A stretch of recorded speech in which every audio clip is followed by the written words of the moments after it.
Tom Cooper, thank you at short notice for joining this program. Thank you very much. I need to ask you a couple of questions. Today, the Indian Army Chief, you might have read his statement, has said that, look, if Pakistan continues to export terror, use this policy of slicing India with 1,000 cuts, they better be prepared to face Armageddon, i.e. we will wipe you off the face of the earth. Number one, how do you view this statement? Is it empty rhetoric or is it backed by real capacity? Number one. Number two, is it possible to do so against a power that wields nuclear technology to the extent that Pakistan does? Yes, sir. Thank you very much for inviting me. Very nice to be with you tonight. As for your question, the first is obvious message, clear message to Pakistan to get its stuff together, because India has lost its patience and is not going to tolerate similar behavior in the future, like it did tolerate the last 20 years, more or less, 25 years. So in this regards, it's a clear message. Enough is enough if you continue the same way, because we have seen in the last few months again attempts to infiltrate the LOC and even the international border by armed men from Pakistan to India. So it was foremost the vigilance of the Indian armed forces which prevented another terror strike. And regarding the second question, ये बोल क्या रहा है यही नहीं समझ में आ रहा. तो बेसिकली कह रहा है कि अभी तक तो इंडिया कुछ कर ही नहीं रहा था, हम तो सिर्फ टॉलरेट कर रहे थे 20-25 साल. इसको ये नहीं पता, बेवकूफ एक्सपर्ट बन के आया है, कि जब मुंबई में टेरर अटैक्स हुए थे तब कितना भारी भरकम प्रेशर डलवा दिया था पाकिस्तान के ऊपर. ठीक है, वन में से कि उन्होंने तो अरेस्ट करके बाद में रिलीज कर दिए थे and all of that stuff. उसके बाद ही तो FATF के ग्रे लिस्ट में डल गया था पाकिस्तान.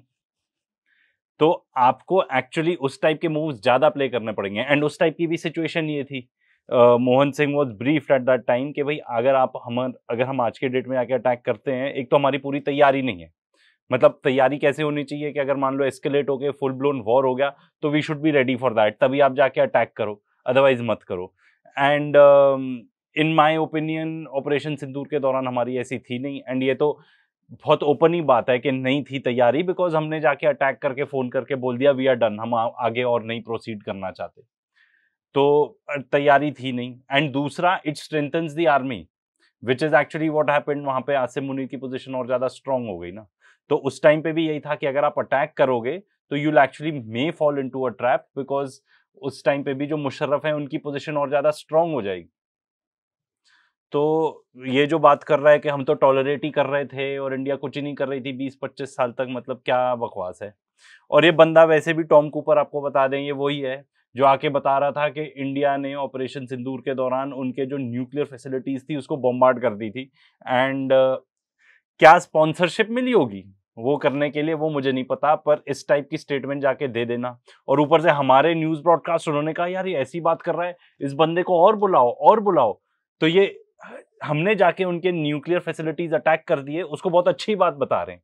जबकि अगर आप इंटरनेशनल कम्युनिटी के पर्सपेक्टिव से देखोगे तो वो बहुत ही बुरी बात है कि भाई हम जाके किसी के न्यूक्लियर फैसिलिटीज बॉम्बार्ड कर रहे हैं एंड एक्सपेक्ट कर रहे हैं कि कोई रिटेलिएशन ना आए.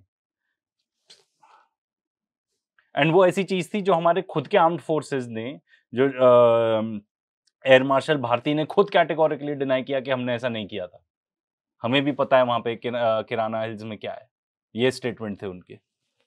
आगे सुनते हैं. और ये जो भाड़े के लाए हैं एक्सपर्ट टॉम कूपर, जिनका कभी सुना ही नहीं भाई, हम तो कीड़े की तरह फॉलो करते रहते हैं कौन एक्सपर्ट है, कौन एनालिसिस है, कौन क्या बता रहा है. भाई जॉन मीयरशाइमर टाइप आप एक्सपर्ट्स लेके आओ थोड़े, जेफरी सैक्स या स्कॉट रिटर, ऐसे हो गए जो एक्चुअली कुछ जानते हैं.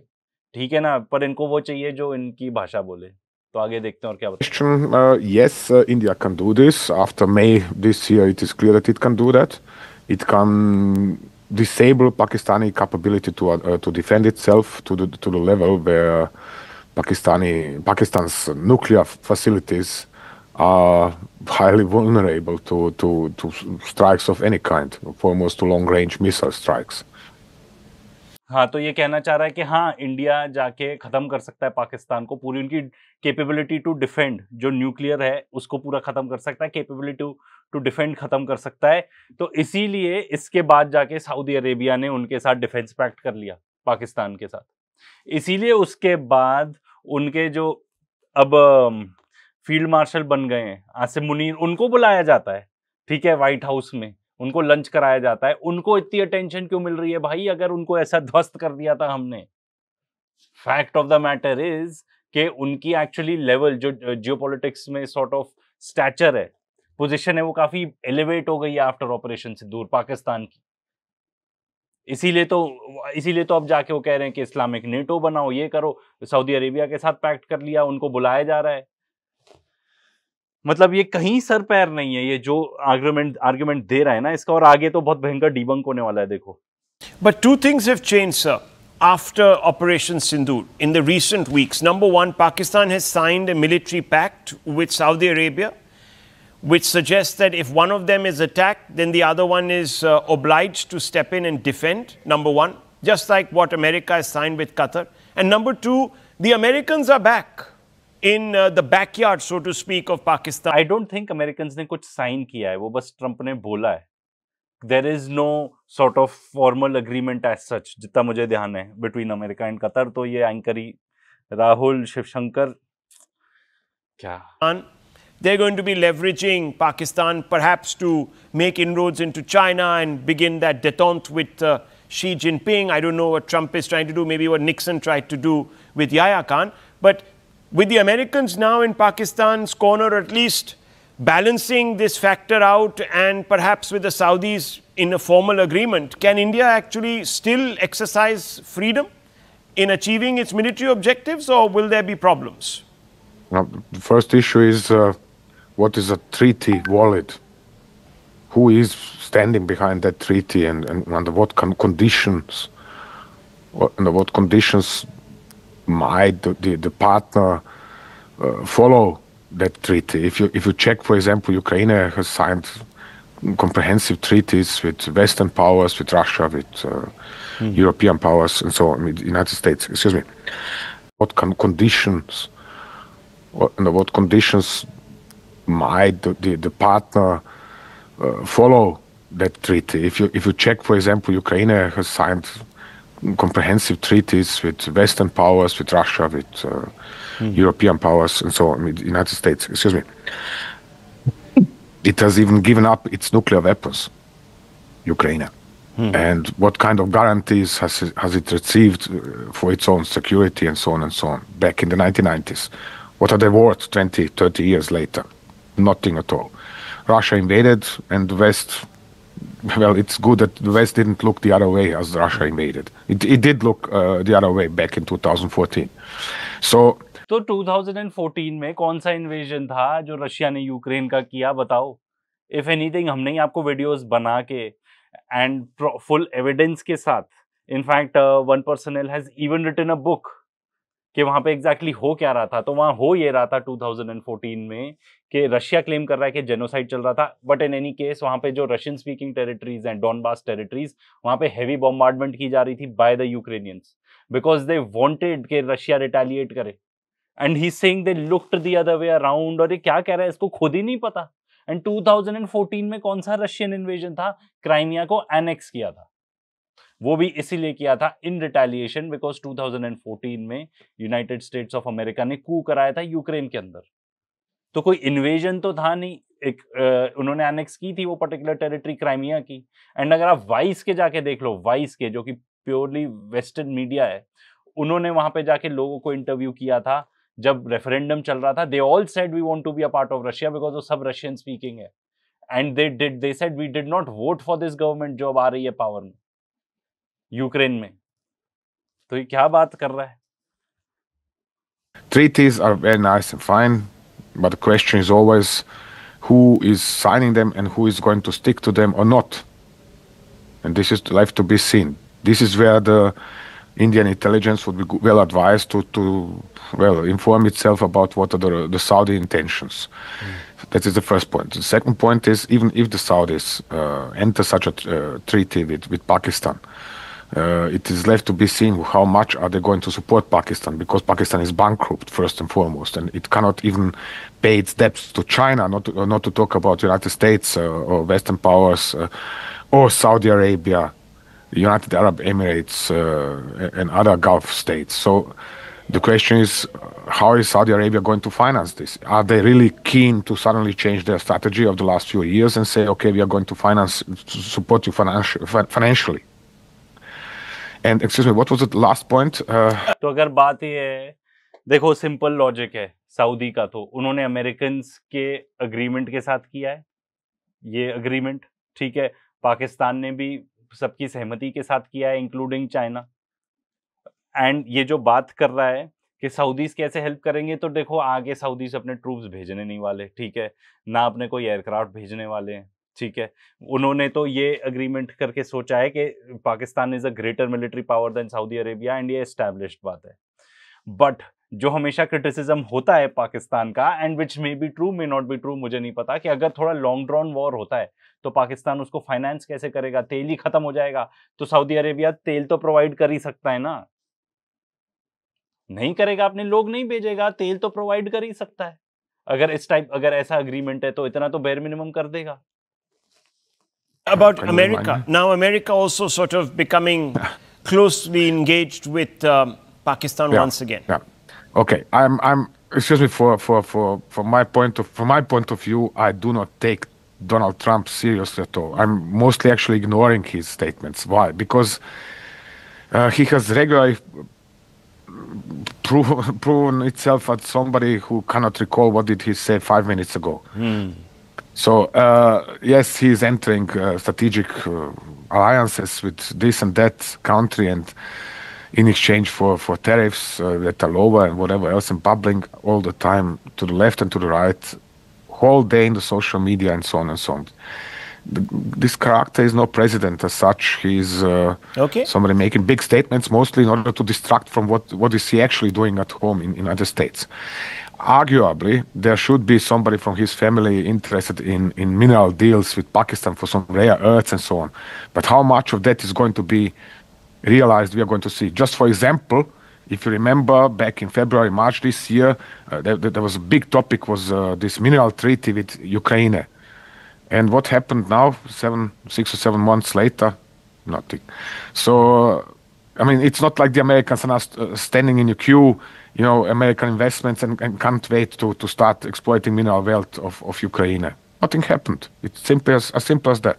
So, therefore, whatever he is trying to agree or not to agree is probably just an excuse for just to recap what you're saying. तो बेसिकली ये कहना चाह रहा है कि डजंट मैटर अमेरिका क्या कर रहा है, उसको टोटली डिस्काउंट कर दिया। भाई कोई भी अग्री करेगा कि ट्रम्प कभी ऐसी स्टेटमेंट देता है, कभी वैसी स्टेटमेंट देता है, अग्रीड, पर तुम अमेरिका को टोटली डिस्काउंट कर रहे हो। और जो यूक्रेन में मिनरल डील नहीं हो पाई, वो इसीलिए नहीं हो पाई क्योंकि वहां पे जो पर्टिकुलर मिनरल्स थे जो मेन, वो उस एरिया में है जिसको रशिया ऑलरेडी कब्जा चुका है। तो कैसे होगी भाई? मतलब आप जाके कह रहे हो भाई मिनरल्स चाहिए, रह रहा था, हाँ चाहिए, अच्छा आर्मी है पूरी फुल फ्लेजेड, क्योंकि वो तो उन लोग के कब्जे में निकालने पड़ेंगे, ये बात हो रही है यहाँ।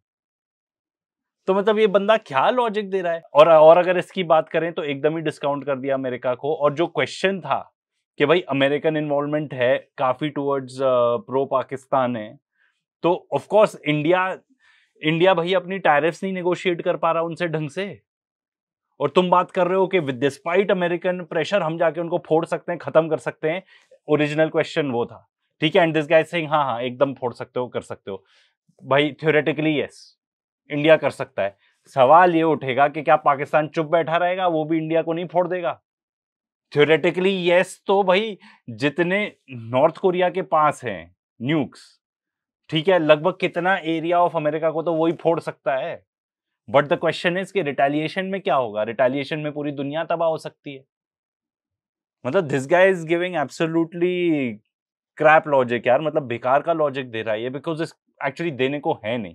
मुझे तो लगता है that may be he is just been brought in कि भाई एक नैरेटिव पुश करना है तो वो कर रहा है। कुछ खातिरदारी हो जाती होगी एंड में may be. Number 2, Saudi Arabia, well, you have to look at the fine print of that understanding. The one with Ukraine, for example, that is signed with several nations, has not helped it in any way. So these treaties really are good for optics, but may not amount to much. That's a very important point. Number three, that India still has many options, viewers, under the nuclear overhang and has been able to disable Pakistan, says Tom Cooper. Now, I want to ask you a question. And जहाँ तक treaty की बात थी कि भाई वो उसको नहीं इन्वेड करेंगे, आई थिंक ये बुडापेस्ट में 94 में हुआ था अग्रीमेंट कि Ukraine is giving up it's nuclear weapons, but बदले में ये होगा कि भाई कोई उसके अगेंस्ट अग्रेशन नहीं करेगा except for in self defence. तो रशिया ने तो सेल्फ डिफेंस का ही बताया मोटिव, ठीक है। और जो दूसरी बात है कि west looked the other way और उन्होंने कुछ नहीं किया, अरे पूरे हथियार वथियार दे दिए उनको, कुछ तो एज मर्सनरीज जगह जगह से ट्रूप्स भी जाके फाइट कर रहे हैं यूक्रेन में, इतना सब कुछ तो दे दिया। कितने billions dollar worth of aid दे चुके हैं यूक्रेन को, अब क्या करे? और नहीं आ पा रहा रशिया अंडर कंट्रोल। मैं तो ये भी नहीं कहता कि इस बंदे को पता नहीं होगा, बट एटलीस्ट यहाँ पे आके नैरेटिव पुश करना है तो इसलिए हाफ बेक्ड नॉलेज दो। Mr. Cooper, it's an important one because it keeps coming up here. That do you believe that we have not been able to establish a deterrence on Pakistan even after Operation Sindoor, because it continues to try and test our patience? Now, is it doing it without thinking because it believes that maybe India will not retaliate a second time? Or do you think it is foolish and it is tempting fate because it doesn't believe that India will go the whole way and annihilate it? My assessment is neither of the two, which means on one side, Pakistani establishment certainly knows very well what has happened to them and how hard they have been hit in May. So that is private, so to say. This is what they are talking between each other. You know, in Pakistan, we have this establishment that is the top of the armed forces and people supporting them in the public, officially, unofficially, and so on and so on. And then you have the civilian government, who is actually powerless, more or less. In best case, most of ministers couldn't protect even their parking lots in front of the buildings with their offices inside. So there's a huge, major difference between this. The establishment is also in control of most of the economy. And the civilians have actually next to no say. They can mostly bow and say yes, yes, please, and please the other cheek as well, and so on and so on. So the question is now, how do they assess the situation in between of them? This is something I don't know. We are going to see. As for, but there is their public face. What are the armed forces letting the civilian government say? And in this regards, the situation is obvious. Ignore the reality. We are victorious. We have shot down not only 4 or 6, but 8 Indian aircraft, and therefore we have won this war, which is silly and cannot be taken seriously. But this is dominating the public narrative about this war. This is what the West knows at most about what happened in May. You know, Indians tried to hit Pakistan. Pakistanis shot down 8 of their aircraft, best of the French aircraft. Ha ha ha. तो भैया सिर्फ ऐसे नहीं है, public सोच रही है, उनके पास पूरी इंटेलिजेंस रहती है, इतनी सैटेलाइट्स है moving all across the globe. Do you think they can't figure out कि पूरी दुनिया, do you think they can't figure out कि किसके जेट्स गिरे, किसके नहीं गिरे, किसके कितने गिरे? फ्रेंच इंटेलिजेंस ही आके बोल रहा है कि हाँ राफेल्स गिरे। पाकिस्तान ने रिलीज किए हैं उनके विंग के नंबर्स जो एयरक्राफ्ट पे लिखे रहते हैं कि ये पर्टिकुलर गिरे हैं, ठीक है। हमारे यहाँ से उसको रीबट करते हुए कुछ नहीं आया, एक्सेप्ट फॉर 1-2 स्टेटमेंट्स आ गई which don't count for much I believe, क्योंकि आपने स्टेटमेंट दे दी हमने इतने गिराए उनके, एंड जो वो बोल रहे हैं वो सिर्फ मनोहर कहानियां हैं, बेसिकली फेरी टेल्स हैं सिर्फ। इज दैट इनफ पूरी दुनिया को कन्विंस करने के लिए? भैया what matters is what the world thinks, and वो यही बता रहा है।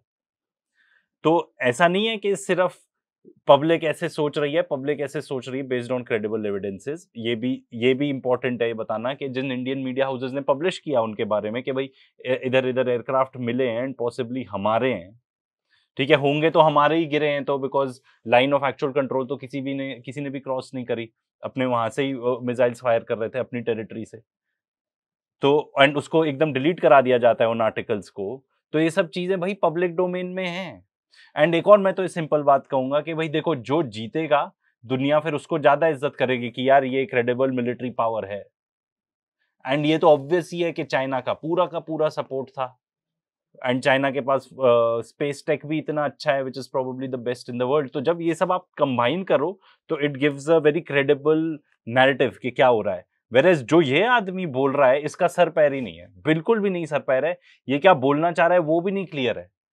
ठीक है, अब बात हुई, जवाब कुछ, सवाल कुछ आया कि भाई इंडिया ने डेटरेंस है कि नहीं। तुम बात चले गए पाकिस्तानी इस्टेब्लिशमेंट के बारे में, हम नहीं डिनाई कर रहे वो सब, पर भाई जो सवाल पूछा है उसका भी जवाब नहीं देना।